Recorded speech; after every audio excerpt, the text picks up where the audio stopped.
গানের সুর যখন হৃদয়ে বাজে তখন উৎসব আর আনন্দ মিলেমিশে একাকার হয়ে যায়। এবার সেই আবহেই যেন নতুন রং ছড়িয়েছে কন্যা।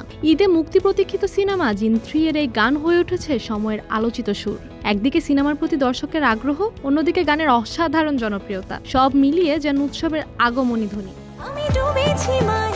প্রথম কিস্তিতে ছিলেন আব্দুল নূর সজল ও পূজা চেরি, কিন্তু সময়ের আবর্তনে দ্বিতীয় কিস্তিতে তাদের কাউকেই দেখা যায়নি। এবার তৃতীয় কিস্তিতে সজল ফিরলেও পূজা নেই, তার স্থানে আছেন গ্ল্যামার কন্যা নুসরাত ফারিয়া। নতুন জুটি, নতুন গল্প, নতুন সুর, সব মিলিয়ে জিন 3 যেন এক রহস্যের দ্বার খুলতে যাচ্ছে। কিন্তু রহস্যের চেয়েও বেশি আলোচনায় কন্যা গানটি প্রকাশের পর থেকেই বিনোদন অঙ্গনে বইছে এক অনন্য সুরের ঝড়।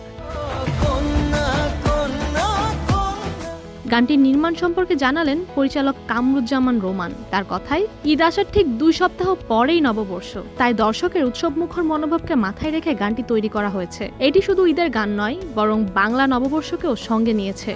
ঠিক এই কারণেই এটি দর্শকের মনে এত গভীরভাবে জায়গা করে নিয়েছে। গানটির সুর, কথা একাধারে ঈদের উচ্ছ্বাস ও বৈশাখের প্রাণ চাঞ্চল্য মিশে আছে। গানটির গীতিকার রবিউল ইসলাম জীবন, সুর ও সঙ্গীতায়োজনে ইমরান মাহমুদুল, কণ্ঠ দিয়েছেন কণা ও ইমরান। গানের অসাধারণ জনপ্রিয়তায় উচ্ছ্বাসিত তারকারা। কণা বলেন, গত বছর দুষ্ট কোকিলের জন্য শ্রদ্ধেয় রুনা লায়লা ম্যামের প্রশংসা পেয়েছিলাম, এবার কন্যার জন্য তিনি প্রশংসা করেছেন। এর চেয়ে বড় প্রাপ্তি আর কি হতে পারে। সজল, যিনি এবার সিনেমায় ফিরেছেন, জানালেন তার অভিব্যক্তি, কন্যার এমন জনপ্রিয়তা আমাকে আনন্দে ভাসিয়ে নিয়েছে। সিনেমা নিয়েও আমি বেশ আশাবাদী, দর্শকের প্রতি কৃতজ্ঞতা।